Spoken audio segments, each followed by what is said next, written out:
Hello students, आज की class में हम पढ़ेंगे बेटा बहुभुज के बारे में और बहुभुज के प्रकारों के बारे में। पिछली वाली क्लास में हम पढ़ चुके थे बेटा समतलीय वक्र क्या होते हैं, सरल वक्र, जटिल वक्र, खुला वक्र और बंद वक्र हम पढ़ चुके थे। हमने ये भी पढ़ा था बहुभुज अपने आप में एक तरीके का वक्र है और जो क्या है सरल और बंद वक्र है और केवल रेखाओं से बना है। तो आज हम बहुभुज को पढ़ लेते हैं, उसके प्रकारों को पढ़ लेते हैं। बहुभुज क्या है बेटा, सिर्फ और सिर्फ इधर देखिए, बहुभुज क्या है बेटा, सिर्फ और सिर्फ रेखाखंडों से बना होना चाहिए, मतलब सीधी सीधी रेखाएं होनी चाहिए, टेढ़ी मेढ़ी नहीं होनी चाहिए, और सरल और बंद वक्र होना चाहिए। कैसा? सरल और बंद। सरल क्या होता है? जो अपने आप को ना काटे। बंद क्या होता है? जिसके प्रारंभिक अंतिम बिंदु मिल जाए। तो ऐसा वक्र क्या कहलाता है? बहुभुज। तो बेटा ये भी तो एक वक्र है। कैसे? क्योंकि हमने यहाँ से स्टार्ट किया, यहाँ पे गए, फिर यहाँ पे गए, पेंसिल ना उठाई और ऐसे गए और ऐसे गए और वापस मिला दिया, तो प्रारंभ अंतिम बिंदु मिल गए और सीधी सीधी रेखाएं हैं। तो और अपने आप को भी नहीं काट रहा, तो ये क्या हो गया बेटा? सरल भी है और बंद भी है। काट देता तो सरल नहीं रहता, तो सरल भी है, बंद भी है और सीधी रेखाओं से बना है, इसलिए ये क्या हो गया? बहुभुज। इस तरीके से यहाँ पे बेटा ये सरल भी है, बंद भी है और सीधी रेखाओं से बना है, ये भी बहुभुज हो गया। ये भी सरल भी है, बंद भी है और सीधी रेखाओं से बना है, ये भी बहुभुज हो गया। तो क्या देखना है? रेखाखंडों से बनाओ, सीधी सीधी रेखाओं से। सरल होना चाहिए, मतलब अपने आप को ना काटे। दूसरा बंद होना चाहिए, तो वो क्या, ऐसा वक्र क्या कहलाएगा बेटा? बहुभुज कहलाएगा। यहाँ पे देखिए ये बहुभुज नहीं है, क्योंकि ये यहाँ से स्टार्ट हुआ, यहाँ पे गया, यहाँ पे गया, और बेटा इसका प्रारंभिक बिंदु ये था, अंतिम बिंदु ये है, तो ये बंद नहीं हुआ। और दूसरी बात, ये अपने आप को यहाँ पे काट रहा है, तो ये सरल भी नहीं हुआ। तो ये बंद भी नहीं है, सरल भी नहीं है, ये बहुभुज नहीं होगा। इस तरीके से यहाँ पे देखिए ये बंद तो है, क्योंकि यहाँ से स्टार्ट हुआ, यहाँ पे गया, इस तरीके से जाके और उसके बाद यहाँ पे मिल गया, तो ये बंद तो है। लेकिन बेटा अपने आप को यहाँ पे दो बिंदुओं पे काट रहा है, तो ये जटिल हो गया, इसलिए ये बहुभुज नहीं है। ठीक है, तो जटिल नहीं होना चाहिए, बंद होना चाहिए लेकिन जटिल नहीं होना चाहिए, सरल होना चाहिए। यहाँ पे देखिए, यहाँ पे देखिए बेटा, ये यहाँ से स्टार्ट हुआ, ऐसे चला गया और उसके बाद यहाँ पे जाके यहाँ पे रुक गया, तो ये बंद नहीं हुआ। क्या नहीं हुआ बेटा? बंद नहीं हुआ। इसलिए इसको क्या कहेंगे बेटा? ये खुला है तो इसको वक्र ही कहेंगे, लेकिन बहुभुज नहीं कहेंगे। तो यहाँ पे ये लिखा है कि ये वक्र बहुभुज नहीं है, लेकिन बेटा हम इसको बहुभुज मान सकते हैं, वो बाद में बताएंगे। अगर मानेंगे तो ये किस तरीके का होगा बेटा? जटिल बहुभुज होगा। क्या होगा बेटा? जटिल बहुभुज, क्योंकि ये बंद है। और बहुभुज क्या होता है? एक बंद, एक रेखाखंडों से बंद आकृति होती है। तो बेटा ये सरल बहुभुज तो नहीं है, लेकिन क्या है बेटा? जटिल बहुभुज है। इसको हम आगे पढ़ेंगे। तो ऐसा वक्र जो कि खुला हो उसको तो आपको मानना ही नहीं है बहुभुज है। ऐसा वक्र जो बंद हो उसको मान सकते हो, लेकिन अगर कटा है तो जटिल मानेंगे, और नहीं कटा है, सीधा है, तो उसको सीधा सीधा सरल बहुभुज मानेंगे। ज्यादातर हम इसी तरीके से पढ़ते हैं, तो इसलिए यहाँ पे ऐसा लिखा है कि ये बहुभुज, जो ये वक्र है ये बहुभुज नहीं है, लेकिन जटिल बहुभुज भी हो सकता है। ठीक है, तो कहने का मतलब इस वाले को आप जटिल बहुभुज मानेंगे। ठीक है, आगे बढ़ते हैं। चलिए यहाँ पे देखिए बेटा, अब हम पढ़ेंगे बहुभुज के प्रकार। पहली बात तो हम भुजाओं की संख्या के आधार पर पढ़ेंगे, दूसरी बार में हम बेटा नियमितता के आधार पर पढ़ेंगे, तीसरी बार में बेटा हम आकार के आधार पर पढ़ेंगे, और चौथी बार में बेटा हम सरल और जटिल के आधार पे पढ़ेंगे। ठीक है, तो पहली बार पे हम चले जाते हैं। हिंदी इंग्लिश दोनों मीडियम वाले स्टूडेंट देख सकते हैं। तो बेटा आपको पता है एक बंद आकृति बनाने के लिए कम से कम कितनी भुजाएं चाहिए बेटा? दो भुजाओं से तो बंद आकृति नहीं बनेगी, तो कम से कम कितनी भुजाएं चाहिए? तीन भुजाएं। तो कम से कम तीन भुजाएं चाहिए एक बंद आकृति बनाने के लिए। तो बेटा सबसे छोटा बहुभुज भुजाओं के आधार पर क्या हुआ? सबसे कम छोटा बहुभुज कौन होगा? जिसमें सिर्फ और सिर्फ तीन भुजाएं। इससे छोटा बहुभुज तो हो ही नहीं सकता, क्योंकि दो भुजाएं बहुभुज नहीं बना सकती, वो बंद आकृति नहीं बनाएगी। तो सबसे छोटा बहुभुज क्या हो गया बेटा? त्रिभुज, बोले तो ट्राइंगल। उसके बाद चार भुजाओं वाला चतुर्भुज होता है, उसको क्वाड्रिलेटरल बोला जाता है। पांच भुजाओं वाला पंचभुज, उसको पेंटागन बोला जाता है। छह भुजाओं वाला जो बंद सरल वक्र होता है उसको षटभुज बोला जाता है, उसको हेक्सागन बोला जाता है। इस तरीके से सात भुजाओं वाले को सप्तभुज या हेप्टोगन बोला जाता है। तो आपको नोट क्या करना है? यहाँ से तीन चार एग्जाम्पल नोट कर लेने। ठीक है बेटा, तो ये वाली जो चीज थी ये वाली, उसी को यहाँ पे जो डायग्राम के सहित दिखाया गया है, दोनों चीजें सेम है। तो तीन भुजाओं वाला जिस बहुभुज में शीर्षों की संख्या या भुजाओं की संख्या तीन हो बेटा, वो त्रिभुज कहलाता है, इसकी आकृति ऐसी होती है। चार भुजाओं वाला चतुर्भुज होता है, इसकी आकृति ऐसी होती है। पांच भुजाओं वाला पंचभुज होता है, उसकी आकृति ऐसी होती है। इस तरीके से आठ भुजाओं वाला, नौ भुजाओं वाला, 10 भुजाओं वाला, n भुजाओं वाला भी बहुभुज हो सकता है। ये सारे के सारे कैसे बहुभुज है बेटा? ये सारे के सारे हैं मेरे बेटे सरल बहुभुज है। तो हमने पढ़ा जो सरल बहुभुज भी हो सकता है, जटिल भी। जटिल हम लास्ट वाले में देखेंगे। तो ये सारे के सारे जो हम ज्यादातर पढ़ते हैं सरल बहुभुज है। बहुभुज कैसे होते हैं? बंद बहुभुज होते हैं। तो सरल और बंद वक्र हैं। क्या है ये? सरल और बंद वक्र हैं। आप कहोगे सर वक्र क्या होता है? वक्र मैंने पढ़ा दिया है। तो वक्र ही क्या होते हैं, सरल और बंद वक्र ही क्या होते हैं, अपने आप में बहुभुज होते हैं। तो आप लास्ट लेक्चर देख लीजिएगा अगर समझ में नहीं आ रहा है। अब चलते हैं बेटा नियमितता के आधार पे। तो बेटा ये बहुभुज देख रहे हैं आप, देख रहे हैं ना, क्या इसमें सारी की सारी भुजाएं समान है? वर्ग कहोगे आप इसको, देखिए कि सर ये तो वर्ग है, इसमें सभी की सभी भुजाएं समान होती है। देखो ये भी समान है, ये भी समान है, ये भी समान है, ये भी समान है। इस कट का मतलब क्या है बेटा, ये सेम कट का मतलब ये है कि जिन जिन में भुजाओं में सेम कट लगा है उन भुजाओं की लंबाई समान है। ठीक है बेटा, तो क्या चारों भुजाएं समान है? बिल्कुल समान है। और चारों कोण भी देखिए बेटा, ये भी 90 डिग्री, ये भी 90 डिग्री, ये भी 90 डिग्री, ये भी 90 डिग्री, तो चारों कोण भी समान है बेटा।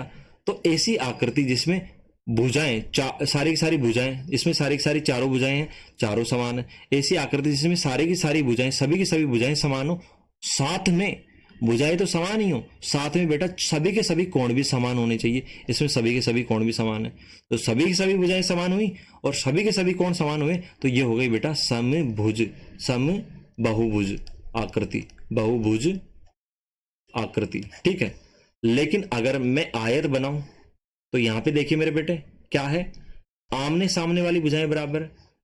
इसमें एक एक कट लगा तो ये दोनों सामने आमने सामने है, हो गई ना भुजाएं, ये इसके आमने सामने है। ठीक है, तो ये बराबर है। और ऊपर वाली भुजाएं अलग है और ये आमने सामने वाली भुजाएं बराबर है। कहने का मतलब ऊपर वाली भुजाएं जो ये समानांतर है ये आपस में बराबर है और ये वाली आपस में बराबर है। तो चारों तो आपस में बराबर नहीं हुई ना, बिल्कुल। और इस तरीके से यहाँ पे देखिए ये चारों, लेकिन आयत में क्या होता है, चारों कोण तो बराबर होते हैं। देखो ये चारों कोण क्या है, अपने आप में 90 डिग्री है। तो चारों कोण तो क्या है बेटा, ये बराबर है। ठीक है, चारों कोण तो क्या है, बराबर है। लेकिन चारों भुजाएं बराबर नहीं है, दो भुजाओं के जोड़े बराबर है आमने सामने के। तो क्या है यहाँ पे, चारों भुजाएं बराबर नहीं है, इसलिए ये क्या नहीं हुआ, समबाहुभुज नहीं हुआ। तो समबाहुभुज होने के लिए क्या चाहिए बेटा, चारों का मतलब ये है कि सारी की सारी जितनी भुजाएं हैं, पंच बहुभुज है तो उसमें पांचों भुजाएं बराबर होनी चाहिए और पांचों कोण समान होने चाहिए। अगर एक भी समान नहीं हुआ तो वो सम बहुभुज नहीं होगा। तो ऐसे बहुभुज जो सम बहुभुज नहीं है वो क्या होंगे बेटा, सम नहीं होंगे तो क्या होंगे बेटा, विषम बहुभुज होंगे। तो ऐसे बहुभुज जो सम नहीं है, मतलब जिसमें चारों भुजाएं समान, मतलब जिसमें सभी भुजाएं, ये तो वर्ग था इसलिए हम 4 कह रहे हैं, अगर पंचभुज होता तो 5 कहते हैं। तो जिसमें सभी भुजाएं समान नहीं है और सभी कोण समान नहीं है बेटा, वो सम बहुभुज नहीं होगा, वो विषम होगा। और जिसमें सभी भुजाएं सभी कोण समान हो, सम बहुभुज होगा। चलिए आगे देख लेते हैं। यहाँ पे आप इसको समझ लीजिएगा, विषम बहुभुज क्या है कि जिसमें साइड और एंगल सभी के सभी वो बराबर नहीं है। और सम बहुभुज क्या है, जिसमें सभी के सभी साइड और सभी के सभी एंगल बराबर है। उसका एग्जांपल हो गया वर्ग, जो कि मैंने आपको यहाँ पे बता दिया। और इसका एग्जांपल हो गया अनियमित पंचभुज। कैसा होगा पंचभुज, ऐसे ऐसे ऐसे ऐसे ऐसे, अनियमित है ना, इसमें ये वाली भुजा शायद किसी के बराबर नहीं है, ये वाली आमने सामने वाली बराबर हो सकती है, ये वाली हो सकती है। कहने का मतलब ये है कि सारी सारी भुजाएं समान नहीं है, अनियमित है, तो इसको विषम बहुभुज कहेंगे। तो क्या क्या दिमाग में बिठाया आपने, सम बहुभुज का मतलब सभी भुजाएं और सभी कोण बराबर होने चाहिए, सभी भुजाएं आपस में बराबर हो, सभी कोण आपस में बराबर हो, अन्यथा वो सम नहीं होगा, वो विषम हो जाएगा। तो मेरे को अब ज्यादा समझाने की जरूरत नहीं है, आप समझ गए होंगे। यहाँ पे देखिए सम बाहु त्रिभुज है, इसमें तीनों भुजाएं समान है और तीनों कोण समान है। समझ में आया, तीनों भुजाएं और तीनों कोण समान है, इसलिए सम बहुभुज हो गया। इधर देखिए ये वर्ग है, इसमें ये चारों भुजाएं क्या है, समान है और चारों कोण भी समान है, इसलिए ये भी क्या हो गया बेटा, सम बहुभुज हो गया। यहाँ पे देखिए पंच बहुभुज है, इसमें पांचों भुजाएं समान है, सभी में समान कट लगे हुए हैं। इन सभी कटों का मतलब क्या है, एक कट का मतलब जिसमें एक एक कट लगा है वो बराबर है, दो कटों का मतलब जिसमें दो दो कट लगे हैं वो बराबर है। समझ में आया, तो इन चिन्हों का मतलब आपको आना चाहिए। ये षटभुज है, इसमें बेटा इसमें भी सभी की सभी 6 की 6 भुजाएं समान है। और देखो ये डबल कट लगे हुए हैं, इनके एंगलों के सभी के सभी डबल कट वाले एंगल, मतलब सभी के सभी एंगल भी बराबर है, तो ये भी हो गया समबाहुभुज। यहाँ पे देखिए बेटा इस त्रिभुज की ये भुजा अलग है, ये वाली भुजा अलग है और ये वाली भुजा अलग है, तो ये समबाहुभुज नहीं होगा। इस तरीके से यहाँ पे भी सारी भुजाएं बराबर नहीं है, इस तरीके से यहाँ पे भी सारी भुजाएं बराबर नहीं है और सारे कोण बराबर नहीं है। इस तरीके से ये आयत मैंने आपको पहले ही बता दी है, यहाँ पे देखिए ये वाला एग्जाम्पल है, ये सेम आयत। ठीक है, तो इसमें भी सारी भुजाएं बराबर नहीं है, इसलिए ये समबाहुभुज नहीं होगा, तो क्या होगा, विषम बहुभुज। तो बेटा हमने 2 तरीके के आधार पे बहुभुजों के प्रकार पढ़ लिए, भुजाओं के आधार पे ये देख लिया, ठीक है, और नियमितता रेगुलरिटी के आधार पे ये देख लिया, सम और विषम। अब देखते हैं बेटा उत्तर और अवतल। तो आपको सीधा सीधा क्या देखना, अंदर की तरफ धसा तो नहीं है, जैसे कि तालाब ऐसे होते हैं, ठीक है, गहरे होते हैं, इस तरीके से कुछ धसा तो नहीं है। कैसे, इस तरीके से न्यूक्लियर टाइप है, अंदर की तरफ धसा तो नहीं है। अगर धसा है तो बेटा उसको क्या कहेंगे, अवतल। क्या कहेंगे, अवतल। अवतल को इंग्लिश में क्या कहते हैं, कॉनकेव। कॉनकेव, ठीक है। केव का मतलब गुफा टाइप, ठीक है, थोड़ा ये ऐसे याद रख लेना, ठीक है। केव का मतलब गुफा टाइप, केव क्या होती है, गुफा। तो इस तरीके से गुफा कैसी होती है बेटा, ऐसे नुकीली टाइप, ठीक है। तो इस तरीके का धसा ना हो, अगर इस तरीके का धसा है तो बेटा वो अवतल हो जाएगा। यहाँ पे देखिए बेटा, यहाँ पे देखिए, ये अंदर की तरफ धसा है ना, तो ये क्या हो गया, अवतल हो गया। क्या इनमें से, इन सभी में से कोई धसा है, नहीं धसा ना अंदर की तरफ, तो बेटा ये सारे के सारे जितने भी है ये उत्तल हो गए। तो समझ में आ गया, देखते ही पहचान जाओगे। और इनमें कुछ ना कुछ पार्ट धसा हुआ है इसलिए ये अवतल हो गए, ठीक है। तो देख के तो आपने बता दिया। अब एक प्रॉपर्टी याद रखनी, क्या है बेटा वो प्रॉपर्टी, कि जितने भी उत्तल बहुभुज होते हैं उसमें सभी के सभी अंतःकोण मतलब आंतरिक कोण क्या होते हैं, 180 डिग्री से कम होते हैं, ठीक है। अंदर की तरफ दसाव की कोई संभावना नहीं है। तो ये तो हमने देख लिया दसाव के आधार पे। तो 180 डिग्री का एंगल कैसे बनता है, इधर देख लीजिए मेरे बेटे। सबसे पहले 180 डिग्री का एंगल ऐसे बनता है, अगर ये O है, ये A है, ये B है, तो ये हो गया 180 डिग्री का एंगल। अगर एंगल इस तरीके का बनता है, ठीक है, तो ये 180 डिग्री से कम हो गया बेटा, AOB। कितना ही चिपकाते जाओ वो कम हो गया। अधिक कैसे बनेगा, वो ऐसे बनेगा, ऐसे करके ऐसे करके, अगर इस तरीके का एंगल बन जाता है AOB, इस तरीके का ऐसे एंगल बनता है, तो बेटा वो 180 डिग्री से अधिक होगा। तो यहाँ पे देखिए हमने क्या पढ़ा, कि जो उत्तल है, उत्तल बहुभुज मतलब कॉन्वेक्स, इसको उत्तल को कॉन्वेक्स बोला जाता है इंग्लिश में, उसके अंदर बेटा दसाव नहीं होता। इसका मतलब उसमें एक भी अंदर का एंगल 180 से बड़ा नहीं होगा, मतलब इस 180 डिग्री से बड़ा नहीं होगा, बल्कि इस तरीके का होगा। तो यहाँ पे देखिए बेटा, ये क्या सीधी रेखा है, नहीं है ना, उसे छोटा ही है। यहाँ पे भी देखिए, यहाँ पे भी देखिए, तो आप इस तरीके से टिक लगा सकते हैं। ये सारे के सारे एंगल क्या है, 180 डिग्री से छोटे हैं। यहाँ पे भी देखिए बेटा, ठीक है, ये सारे एंगल क्या है, 180 डिग्री से छोटे हैं। तो उत्तल बहुभुज की पहचान क्या है, सारे के सारे आंतरिक एंगल, ये अंदर बन रहे हैं तो आंतरिक एंगल क्या होंगे, 180 डिग्री छोटे होंगे। और अवतल बहुभुज की सीधी सीधी पहचान क्या है, अंदर से इस तरीके से नुकीले तरीके से धसा हुआ होगा, ठीक है बेटा। यहाँ पे देखिए, यहाँ पे देखिए, यहाँ पे देखिए, और यहाँ पे देखिए। दूसरी पहचान क्या होगी, इसका at least one interior angle is 180 degree greater than, मतलब 180 डिग्री से अधिक का कम से कम एक एंगल तो होगा ही। तो यहाँ पे देखिए कौन सा वाला एंगल है 180 डिग्री से अधिक का, बेटा ये वाला है ना, सीधी रेखा से बड़ा वाला, इस तरीके का बन रहा है ना, इस तरीके का, ठीक है। तो ये 180 डिग्री से बड़ा हो गया। 180 क्या होता है, सीधी रेखा, और इस तरीके से हो जाएगा बेटा, इस तरीके से सीधी रेखा से बड़ा हो गया ना एंगल। तो कुल मिला के एक एंगल मिल गया हमको यहाँ पे 180 डिग्री से बड़ा।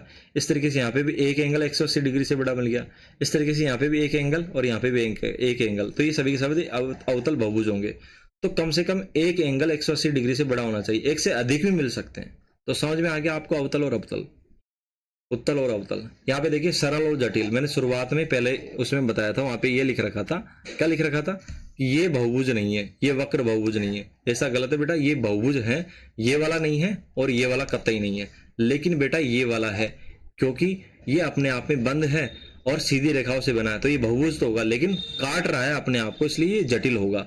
तो वही वाली चीज हम यहाँ पे पढ़ रहे हैं।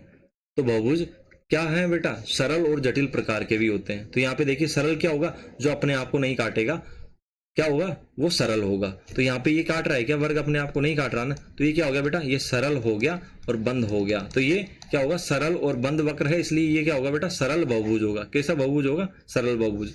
यहाँ पे भी देखिए, क्या ये अपने आप को काट रहा, नहीं काट रहा ना बेटा, ये तो एक सितारा है, नहीं काट रहा अपने आप को। तो ये क्या हो गया बेटा, सरल बहुभुज हो गया।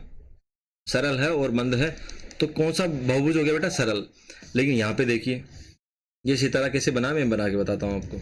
ये ऐसे बना मेरे बेटे, ऐसे करके ऐसे करके ऐसे करके ऐसे करके ऐसे।